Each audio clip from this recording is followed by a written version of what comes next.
भारत अभी कुछ ऐसा करने में लगा है जो शायद चीन और अमेरिका की नींद खराब करने वाला है। ये तो आप जानते ही होंगे, पीएम मोदी हाल ही में 5 देशों की यात्रा करने के बाद नामीबिया से लौटे हैं और यहाँ पर कुछ ऐसी डील होती नजर आ रही हैं जिसमें भारत को बल्क में यूरेनियम मिलता दिखाई देगा और दूसरी तरफ भारत की तरफ से हथियारों के लिए विशेष लाइन ऑफ क्रेडिट नामीबिया को दी जाएंगी। वैसे ये तो एक बात हुई, लेकिन जिस तरह प्रधानमंत्री नरेंद्र मोदी का नामीबिया में स्वागत किया गया वो देखने लायक था, जिसके बाद चीन को सबसे बड़ा झटका लग सकता है। और यहाँ खास बात ये रही कि 27 सालों बाद भारत के किसी प्रधानमंत्री का ये नामीबिया दौरा था और ये पहला द्विपक्षीय दौरा भी था।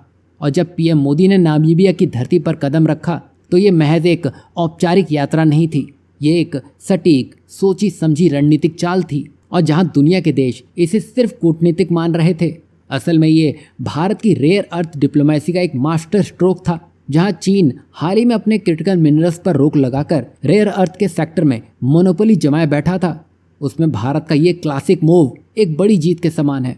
बता दें कि Namibia lithium, uranium, cobalt, graphite और हीरे जैसे खनिजों का बड़ा भंडार रखता है और ये सारे संसाधन आने वाले समय में एआई, ग्रीन एनर्जी और हाईटेक इंडस्ट्री की रीढ़ बनने वाले हैं। बता दें कि भारत अब केवल ऊर्जा सुरक्षा की बात नहीं कर रहा है, बल्कि उसके लिए ज़मीन पर एक्टिव स्पेस भी ले रहा है। और ख़ास बात ये देखिए कि चीन इस रेस में पहले से ही मौजूद है, लेकिन अब भारत उसे चुपचाप बढ़त नहीं लेने देगा। ये यात्रा बताती है कि भारत अब सिर्फ तालियां नहीं चाहता है, अब वो दिशा तय करने वाले देशों की कतार में खड़ा हो चुका है। और यहाँ भारत सिर्फ ऊर्जा नहीं, भविष्य की ताकत इकट्ठा कर रहा है। नामीबिया, जो दुनिया का तीसरा सबसे बड़ा यूरेनियम का उत्पादक देश है, वो अब भारत की न्यूक्लियर प्लानिंग में एक अहम साझेदार बनने जा रहा है। बता दें कि 2025 से आने वाले 2033 तक के लिए भारत करीब 9000 मैट्रिक टन यूरेनियम आयात करने वाला है। साथ ही नेशनल क्रिटिकल मिनरल मिशन के तहत भारत को लिथियम, कोबाल्ट और दूसरे रेयर मिनरल्स की ज़रूरत होगी। और वहीं पीएम मोदी ये चाहते हैं कि नामीबिया इन सभी रणनीतिक ज़रूरतों में भारत का ट्रस्टेड पार्टनर बने। अब खास बात ये देखिए, जहां भारत डील डन करने में लगा है तो वहीं चीन की हालत नामीबिया में कुछ ठीक नहीं लग रही है, क्योंकि अक्टूबर 2023 में नामीबिया ने चीन की सैंगफिंग इन्वेस्टमेंट पर एक बड़ा एक्शन लिया था, जहां सरकार ने कंपनी को लिथियम रॉ मिनरल्स के ट्रांसपोर्ट और एक्सपोर्ट से रोक दिया था, क्योंकि वो देश की नीति के खिलाफ सीधे कच्चा लिथियम भेज रही थी। मतलब यहाँ ये तो क्लियर हो चुका है कि चीन की हरकतें नामीबिया समझ चुका है, तभी वो भारत के साथ दिल खोल के आगे बढ़ने के संकेत दे चुका है।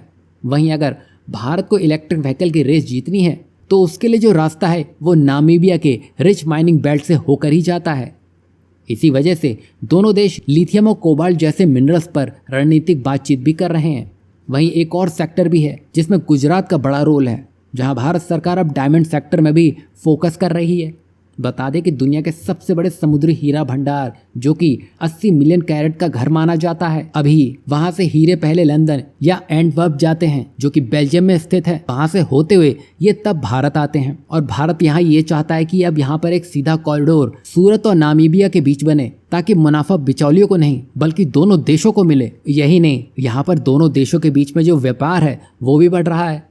जहां 2022-2023 में ये 278 मिलियन डॉलर का ट्रेड रहा था, ये बढ़कर 2024 के सिर्फ 8 महीनों के अंदर ही 694 मिलियन डॉलर तक पहुंच गया।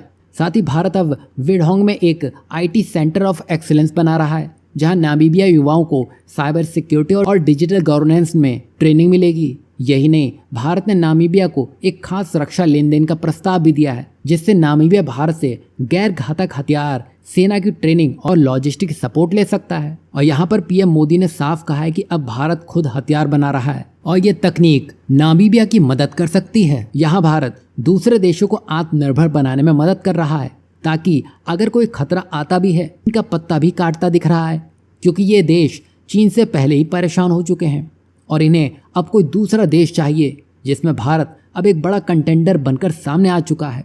यहाँ आपको क्या लगता है, जिस तरह भारत ने नामीबिया को लाइन ऑफ क्रेडिट का ऑफर दिया है, क्या ये भविष्य में भारत और नामीबिया के बीच में डिफेंस की जो दूरियां हैं उसको कम करता नजर आएगा? साथ ही जिस तरह भारत अभी आगे बढ़ रहा है, क्या वाकई में वो एक ग्लोबल पावर की तरह सोचने लगा है? हाँ या ना में अपनी राय ज़रूर दीजिएगा।